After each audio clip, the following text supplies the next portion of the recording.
They speak of the harem as a garden of delights, a gilded cage for the sultan's treasures. A pretty lie, perhaps, but I, who have felt the stone grow cold beneath my hand through 1,000 moonlit nights, tell you this: it is a crucible. A brutal, exquisite forge where beauty is merely the kindling, and survival is the only art. I have stood here, a silent sentinel, through centuries of whispers and screams, my very essence woven into the fabric of these ancient stones. What I share with you now, it is not history from dusty scrolls, but the cold breath of truth from behind this very pillar. Look closer. Do you see her, the new arrival?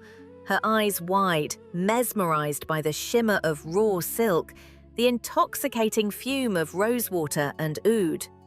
She steps across the threshold, a blossom plucked from some far-off field, believing she has entered paradise. A grand illusion meticulously crafted. But even as her gaze lingers on the intricate mosaics, the glint of gold, she is already marked.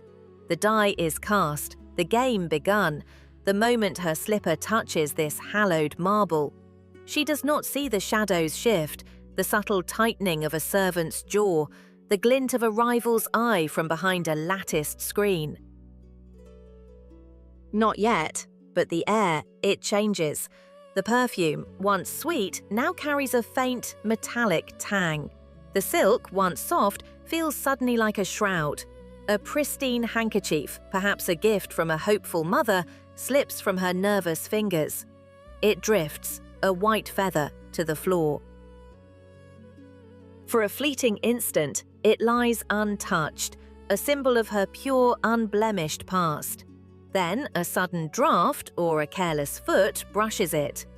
A dark, almost imperceptible stain, like a drop of dried blood, blooms on its pristine surface. A subtle marring, the first whisper of contamination. The first hidden struggle has begun, silent and unseen, even to her. Paradise, my dear, always demands a price, and here the currency is often blood. From this shadowed alcove, where the scent of jasmine fights the lingering perfume of ambition, one learns to see beyond the silk and the jewels. The harem, you understand, is no mere gilded cage. It is a crucible. A fortress, yes, but its true battles are fought not with scimitars, but with something far more insidious: the deadly breath of a secret. Look closer. What do you observe? A servant girl, seemingly idle, dusting a forgotten corner? Or is she charting the comings and goings, the sudden coughs, the late-night visits? Every pair of eyes here is a potential informant, every ear a delicate instrument tuned to the slightest discord. Loyalty, my friends, is a phantom in these halls, easily bought with a trinket or shattered by a single threat. The price of allegiance rises and falls with the sultan's mood, a market more volatile than any bazaar. Consider the eunuchs, their silent vigil, their impassive faces. Yet within those eyes lies a universe of observed truths, of conversations half heard, of letters passed, of poisons slipped. A knowing glance, a subtle shift of posture, these are the true dispatches of the court, more potent than any sealed decree. No one was truly meant to hear this, but the very walls have ears here, and those ears belong to those who serve the highest bidder. A simple request. My dear, might you share the recipe for that exquisite pomegranate sherbet? My lady has been feeling rather delicate. An innocent inquiry, perhaps? Or is it a meticulous probe into a rival's health, a way to gauge her strength, her vulnerability? A question about a child's tutor, a seemingly casual comment on the quality of a new fabric, each can be a meticulous excavation, a search for the cracks in another's facade. The air itself hums with unspoken questions, with observations filed away for future use. The pace quickens now, does it not? Imagine a corridor dimly lit by a distant lantern. Two veiled figures meet, their voices barely above a rustle of silk. A secret passed from one to the next like a venomous insect. This small stolen piece of information, a misplaced letter, a sudden change in the Sultan's schedule, becomes the ultimate currency. It can elevate a concubine or condemn a queen. What would you give for such a whisper? What would you do to prevent it from reaching the wrong ears?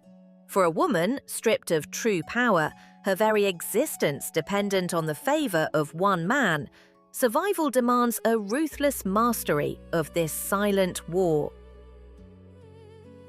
To protect her child, to secure her own fragile position, she learns to weave truth with lies, to sculpt illusions, to deploy silence as both shield and blade. Moral ambiguity. Here it is simply strategy. See there, a flash of something shiny, exchanged beneath a cloak. A piece of stolen jewelry, a small bribe for a large betrayal, and later, by the pale light of dawn, a letter, its seal broken, its contents already speeding towards an enemy. This then is the harem's deadliest game, not a clash of steel, but a meticulous unraveling, thread by poisoned thread. Every word has weight, every glance a hidden meaning, and the silence? That, my friends, is where the true terror lies. You think the true battles are fought with steel, do you not? With open challenge and cries of defiance. Ah, my dear, you understand so little of the harem's true theatre. Here, the blade is often made of silk, and the deadliest blow is dealt not with a shout, but with a whisper, swallowed by the lavish tapestries. Observe the delicate dance. No woman of true ambition, one who understands the very pulse of this dynasty, soils her own hands with common blood. Such crude acts belong to the street, not to these gilded cages. Here, power is not seized, it is eased into existence, a slow bloom fed by the decay of rivals. Consider the draught, a steaming cup of sherbet perhaps, offered with a smile serene enough to mask the winter in her heart. A tonic, they call it. For your delicate constitution, my dear, she might murmur, her eyes like polished obsidian. But within that sweet, ruby liquid, a rare poison, slow-acting, insidious. It does not rage through the veins. No, it merely dims the light, day by agonizing day. A subtle fever, a failing breath, a beauty slowly, tragically withering. The physician, baffled, shakes his head. The Sultan, saddened, moves on. A natural course, a cruel twist of fate. But you, standing here behind this pillar, you see the true artisan at work, do you not? The chill that runs down your spine is not from the evening air, or perhaps a rival must fall not to illness, but to disgrace. A misplaced letter, a jewel discovered in the wrong chamber, a whispered fabrication woven so expertly into the fabric of daily gossip that it solidifies into truth. An imagined transgression, a slight against the Sultan's boundless wisdom, and a swift, silent removal follows. The accused, bewildered, protests her innocence to the very walls that betray her. And then the accident. A loose step on a winding stair, a sudden gust of wind on a perilous balcony. The heavy tapestry, unmoored, collapsing just so. The harem is a labyrinth of shadows, and shadows, my dear, can be made to dance to a master's tune. But who pulls these strings? Never the queen herself. Never the hand that truly commands. She moves through the opulent halls, her robes rustling like secrets, her gaze unwavering, her hands clean. Her instruments? A jealous servant, bitter and easily swayed by a silver coin or a promise of favor. An unwitting guard, deafened by routine, blind to the true weight of the package he delivers. Or, most exquisitely, another ambitious concubine, guided by whispers of promotion, convinced she acts for her own ascent, unaware she is merely a pawn in a far grander, more lethal game. Such betrayal is the very oxygen of this place. The shadow is not merely a place to hide, it is an extension of her will. This is the heart of it, you see. The true power here is the power to make fate seem a cruel mistress, when in fact, she is merely a loyal servant, bending to the will of those who truly understand the game. The silence that follows an elimination is not merely the absence of sound, it is the chilling confirmation of absolute control. A seemingly innocuous petition to the Sultan, carefully worded, a plea for justice, a suggestion of impropriety, can seal another's doom more effectively than any dagger. The Sultan, ever just, ever observant, acts upon what he perceives as truth, unaware that the seeds of that truth were planted by a hand he never sees, a mind he never suspects. The fine silk of a scarf gifted by a supposed friend could carry the scent of a subtle skin irritant, leading to an unsightly rash, a loss of favor, a slow, elegant descent into irrelevance. Every gesture, every gift, every shared laugh holds a double meaning. The air itself is thick with unspoken threats, with the ghost of those who dared to rise too high, too fast, or simply stood in the wrong path of a burgeoning bloodline. The harem, my dear, is not merely a collection of women, it is a finely tuned instrument of power, where the most beautiful melodies often conceal the most lethal chords. And you, behind your pillar, do you hear them, echoing through these ancient stones? And then, the cry. Not a sound of mere birth, but a thunderclap echoing through marble halls, shaking the very foundations of power. A male heir, a prince. In that single piercing wail, the game shifted, irrevocably. For some, it was the dawn of a dynasty. For others, the chilling whisper of their own annihilation. You see it, don't you? The sudden shift in the air, thick with unspoken dread, even amidst the forced jubilation. The delicate silk swaddling cloth, meant to cradle innocence, now felt like a shroud, a target draped in opulent vulnerability. This child, this fragile bundle of flesh and hope, was no longer just a son. He was the bloodline made manifest, the ultimate prize, and thus the deadliest weapon in the unseen war. Every breath he took was a threat, every beat of his tiny heart a drum of inevitable conflict. His mother, once merely ambitious, was now a lioness, her love a monstrous protective force. Her eyes, once veiled with charm, now held the glint of sharpened steel. She knew, they all knew. The instant a prince drew breath, his life became a battleground, his very existence an invitation for poison, for the betrayer's hand. Nobody was supposed to know the depths a woman would sink to protect her son.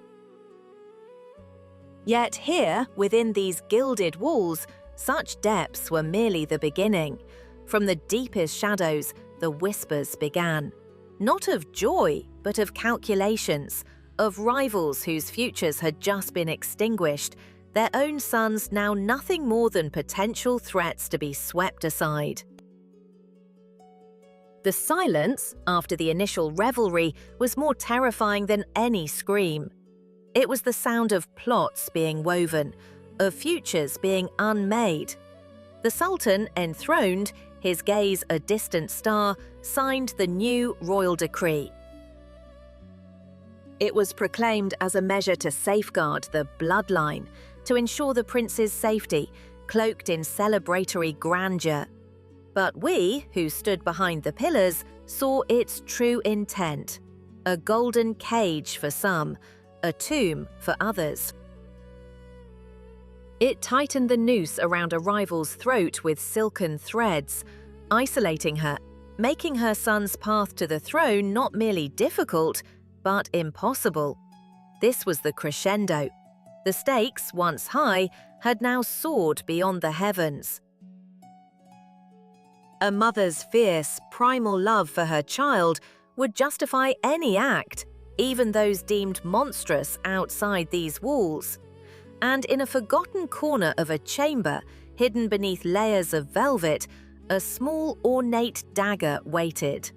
Not yet bloodied, but its presence alone spoke volumes of the desperate measures to come. This was the game, and the prize was everything. The final stroke, the last rival removed. Silence. A silence so profound it swallows the very echo of victory. You heard the whispers, didn't you?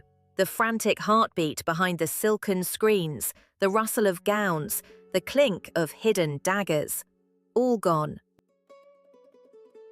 Now only the suffocating weight of gilded walls remains.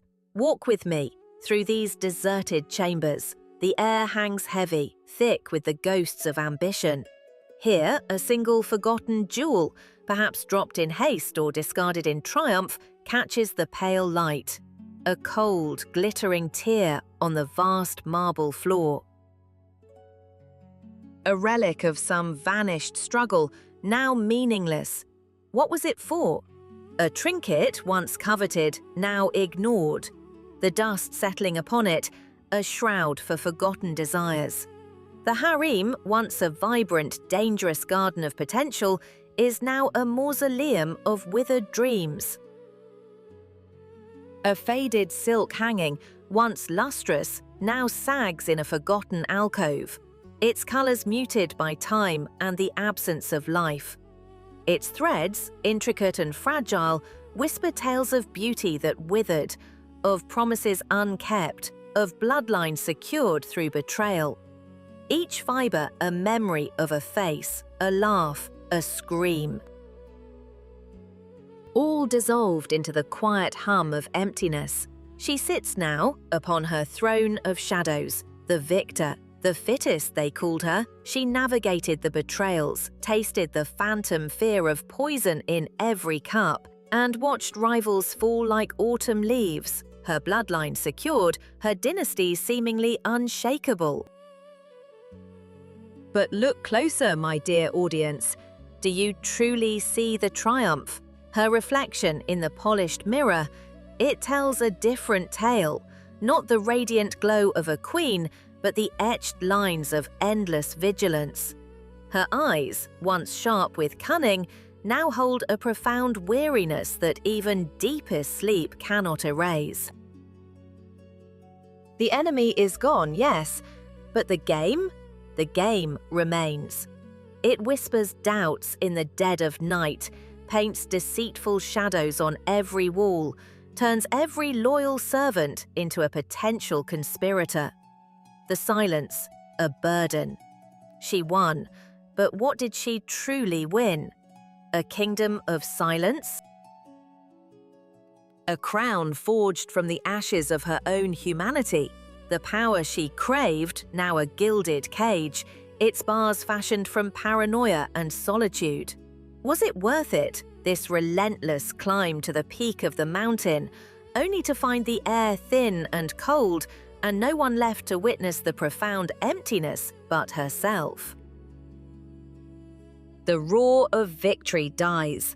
What lingers is the chilling, absolute silence. a woman, alone, on a throne built on the bones of her past. This, then, is the ultimate price of survival. The Queen of Shadows, forever haunted by the echoes of her own success.